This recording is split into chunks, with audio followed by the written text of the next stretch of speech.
Turn your ordinary PDFs into powerful interactive forms with Docusign, even if they weren't built that way from the start.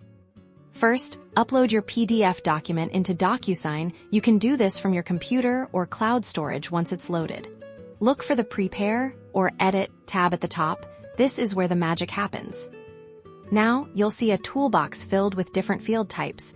These are your tools for making your PDF editable. We have text fields for typing, checkboxes for yes/no answers, radio buttons for single selections from a group, and dropdowns for choosing from a list.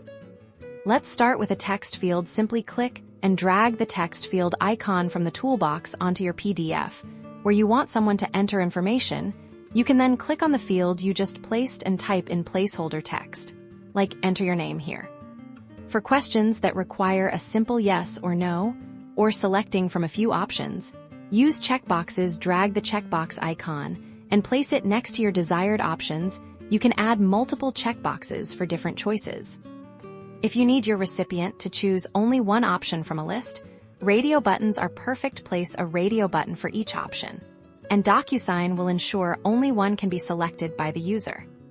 And for a more streamlined selection, use the drop-down menu. Drag it onto your document, and then click to add your list of choices. This is great for things like selecting a state or a product.